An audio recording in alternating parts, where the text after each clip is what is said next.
Salut à tous, aujourd'hui on va plonger au cœur d'une structure qui est honnêtement partout en informatique, la grille. Que ce soit dans les jeux vidéo, les feuilles de calcul, le traitement d'images, elle est incontournable. On va donc voir ensemble comment la maîtriser en Python et croyez-moi, c'est une compétence absolument essentielle pour le back NSI. Allez, on est parti.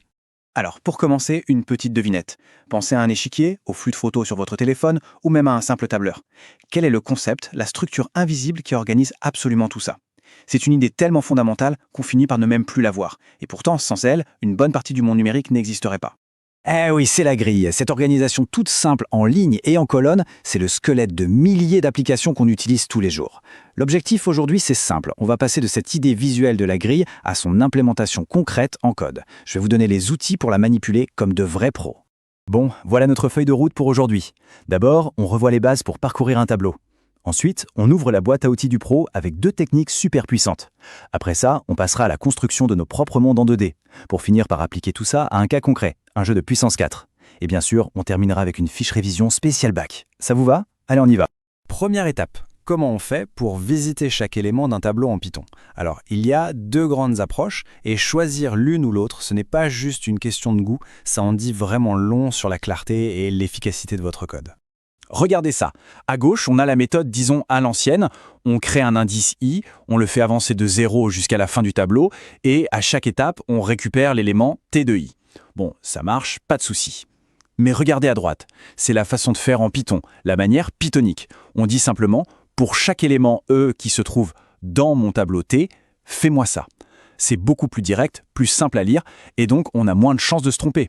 Ok, maintenant on passe aux choses sérieuses, la boîte à outils. On va se concentrer sur deux techniques qui sont au programme de NSI et qui vont littéralement faire passer votre code à un niveau supérieur.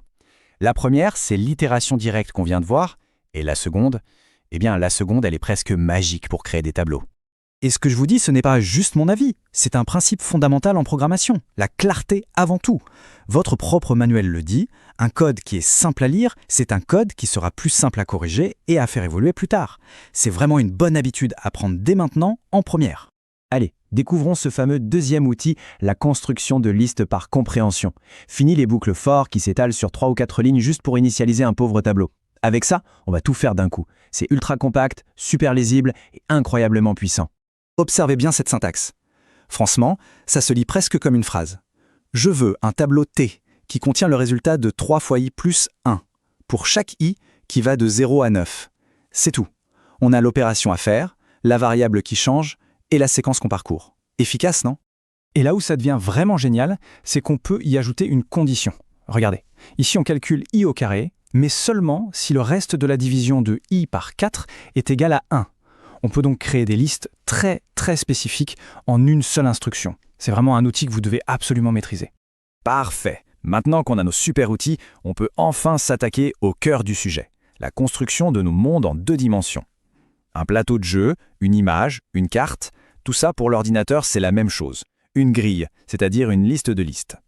En fait, la définition est toute simple. Un tableau à 2 dimensions, qu'on appelle aussi une matrice, ce n'est rien de plus qu'une liste qui contient d'autres listes. La grande liste représente les lignes, et chaque petite liste à l'intérieur, c'est une ligne avec ses cases. C'est tout. Alors là, attention. Vraiment. Mettez sur pause, prenez un café, parce que ça, c'est le piège classique. C'est l'erreur que presque tout le monde fait au début.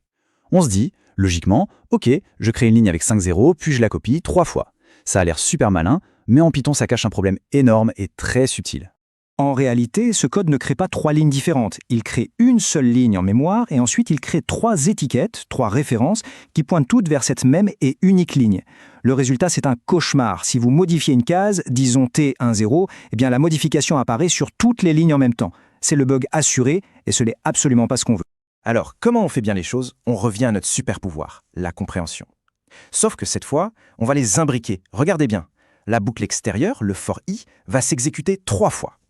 Et à chaque fois, elle va exécuter la compréhension intérieure, le 0 for j in range 5. Et cette partie-là, elle, va créer une vraie nouvelle liste de 5 zéros. Résultat, on a bien 3 objets lignes complètement indépendants les uns des autres. Voilà la bonne méthode. Bon, assez théorie comme ça. On va mettre tout ça en pratique avec un exemple concret. Tout droit sorti de vos exercices, on va modéliser un jeu de puissance 4. C'est l'application parfaite de tout ce qu'on vient de voir. La toute première étape en NSI, c'est toujours la modélisation. Comment on traduit un objet du monde réel en données que l'ordinateur peut comprendre? Eh bien ici, c'est assez direct. Le plateau, ça devient un tableau 2D, 6 lignes, 7 colonnes, et ensuite on se met d'accord sur des conventions. 0, ça veut dire case vide, 1, c'est le joueur 1, 2, c'est le joueur 2. Et voilà, on a transformé un jeu en une structure de données. Et maintenant, comment on fait pour lire ce plateau? Par exemple, pour vérifier si quelqu'un a gagné. C'est toujours le même schéma, une double boucle for. La première boucle, extérieure, s'occupe de parcourir les lignes une par une.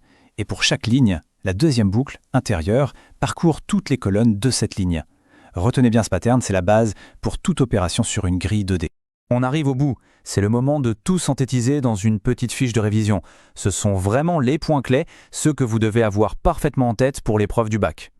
Premier point à retenir absolument, pour parcourir un tableau, votre premier réflexe doit être l'itération par élément. La boucle for in t est votre meilleure amie.